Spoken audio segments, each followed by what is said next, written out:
ప్రభుత్వ సలహాదారు సజ్జల రామకృష్ణ మాట్లాడుతున్నారు. ఇప్పుడు అలా చూద్దాం.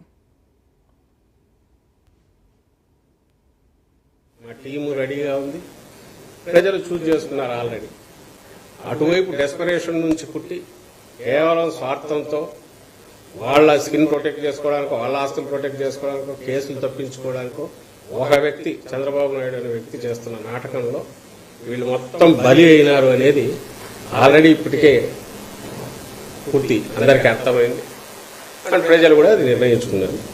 ఎటు ఉన్నామనేది మరింత సుస్థిర నిర్ణయం తీసుకుంటారు. ఇప్పుడు ముందున్న దానికంటే ఇప్పుడు వచ్చేసరికి ఓకే, ఎక్కడన్నా ఎవరికైనా కన్ఫ్యూజన్ ఉన్నా కూడా కాదు, ఇటువైపు స్పష్టమైన లీడర్ ఉన్నాడు, స్పష్టమైన అజెండాతో పార్టీ ఉంది వైఎస్ఆర్సీపీ. ఈ వైపు ఏమో అధికారమే పరమావధిగా చేసుకుని దానికోసం ఎలాంటి ఇదైనా చేసే ఒక కలగోర గంప, ఒక మంద ఆఖరి నిమిషంలో కలిసి ఒక మందలాగా వచ్చి పడినారు.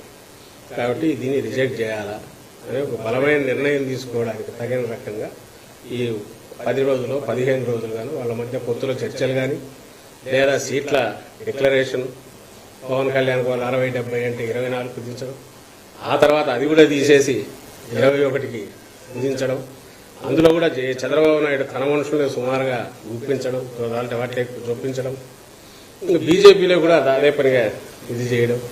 ఈ మొత్తం దీంట్లో ఒక వ్యక్తి ఆడుతున్న నాటకం, చంద్రబాబు ఆడుతున్న నాటకం.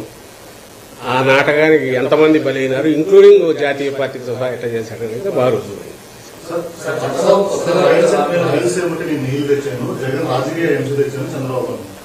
ఇంతకుముందు నిందే రాయలసీమ ద్రోహి అని ఆయన ఎట్లా అన్నాడు, ఇది కూడా అలాంటిది. ఆయన ఏదేదైతే చేశాడో, ఆయన నీళ్లు గంటకట్టే గౌరవం ఏమైనా ఉంటుందా? ఆయన నీళ్లు తీసుకురావడం అక్కడ ఏ రోజు ఆలోచించాడు? ఒక ప్రాజెక్ట్ గురించి ఏ రోజు అని ఆలోచించాడా? అయినా సరే నిస్సిగ్గుగా ఈరోజు అది అనగలుగుతున్నాడంటే జనం జ్ఞాపక శక్తి మీద ఇది, లేదా ఇట్లా అంటేనే అనాలి, మా ఈనాడు మా జ్యోతిలో వేస్తారు, నేను చూసుకొని చదువుకోవాలనుకుంటాడు. ఎవరు నీళ్లు తెచ్చారు? ఈరోజు దాని స్థిరంగా డ్యాములన్నీ, రిజర్వాయర్లన్నీ ఫుల్గా ఉన్నాయంటే ఎవరి వల్ల? అసలు ఇప్పుడు తీసుకుంటున్న లిఫ్ట్ కానీ పూర్తి అయితే రేపు రాయలసీమకు రాబోయే కంటిన్యూస్ ఒక స్టెబిలైజ్ కాబోయేది వాట్ ఎవర్ ఇరిగేషన్ ఉండేది. అలాగే కుప్పంకి ఈరోజు కాలువదొడ్లు వర్షాలు పడితే రేపు నీళ్లు రావడానికి ఏర్పాటు ఎవరు చేశారు? కుప్పం కూడా, ఆయన కాన్స్టిట్యున్సీ కూడా. ఇవన్నీ తెలియవా ప్రజలకు? చెప్తున్నా కదా, వాళ్ళు ఆయన అనుకునేది తను ఏది మాట్లాడితే అది వేసే మీడియా ఏదైతే ఉందో అది పద్ధతులు ఆయనే చూసుకుని హ్యాపీగా ఫీల్ అవ్వడానికి పనికొస్తున్నారు. సెల్ఫ్ హిప్నటిజం దీంట్లో ఆయన ఉన్నాడు, కొట్టుకుంటున్నాడు.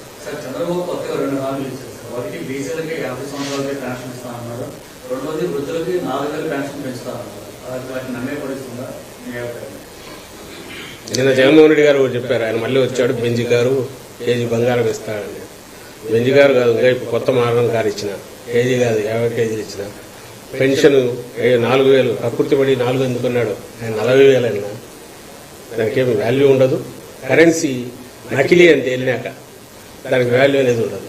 రిజర్వ్ బ్యాంక్ ముద్ర అన్నీ ఉన్నా ఏం కొట్టినా దొంగ నోట్ అని తెలిసిన తర్వాత దొంగ నోటు ఎవరి దగ్గరికి రానిస్తాడు? చంద్రబాబు అంటేనే నకిలీ. ఆయన ఏది చెప్పినా అది జరగదు. పైగా జగన్మోహన్ రెడ్డి గారు ఇస్తున్నవి మొత్తం ఆపేస్తాడు అనే విషయం ప్రజలకు బాగా తెలుసు. ఈరోజు ఇప్పుడు ఏవైతే తీసుకుంటున్నారో 4,000కు దిక్కు, అది దేవుడేరు నచ్చండి. ముందు ఇప్పుడు 3,000 వచ్చేది ఎగిరిపోతాడు. 3,000 శాచురేషన్ బేసిస్ మీద జగన్మోహన్ రెడ్డి గారు 66 లక్షల పైచీలకు పెన్షన్లు ఇస్తున్నారు. చంద్రబాబు ఉన్నప్పుడు 39 లక్షలు ఉన్నాయి. 3 నెలల ముందు వరకు, ఆయన ఎలక్షన్లకు 3 నెలల ముందు వరకు ఇది 66 లక్షలు ఉన్నాయి. ఈయన 4,000 ఇస్తే అది 5 లక్షల 10 లక్షల మందికే దించుతాడు. 60 లక్షల నుంచి 10 లక్షలు, 15 లక్షలు, 20 లక్షలు దించుతాడు. 3,000 ఉడుతాడా లేదా అనేది ఇది 2,000 చేస్తే 66 లక్షలు నడుపుతాడు. ఆయన బడ్జెట్లన్నీ కూడా తన అట్లా బయటికి డైవర్ట్ చేసుకోవాలా? ఇప్పుడు ఏదైతే డీబీటీ ద్వారా కిందికి పోతుందో దాని స్థానంలో మళ్ళీ జన్మభూమి కమిటీలు ఎట్లా తీసుకురావాలా? పాత తెలుగుదేశం 14-19 మధ్య ఎట్లా ఉండేది మళ్ళీ ఏ రకంగా తీసుకురావాలనేదే చేస్తాడు. అదే జరుగుతుంది కూడా. ఇది ప్రజలకు కూడా బాగా తెలుసు. అందువల్ల ఎప్పుడైతే ఈయన నకిలీ నోట్ అని తెలిసిందో, దీనికి వాల్యూ లేదని తెలిసిందో చంద్రబాబు నాయుడు, ఆయన ఏం చెప్పినా వాళ్ళు నమ్మరు. ఆ విషయం చంద్రబాబు కూడా తెలుసని నా అనుమానం. అందుకే నిజంగా ఆయన చెప్తున్నవి సీరియస్ ఇవైతే మా పత్రికలో చూడండి, నేను పెద్ద అక్షరాలతో ఒకడేసిన రెండో ఒకటి పోలే, ఎక్కువ సర్క్యులేషన్ ఉండేవాడు దాని జోలికి పోలే. ఎందుకంటే నమ్మరని తెలుసు ఇతను చెప్పేవి.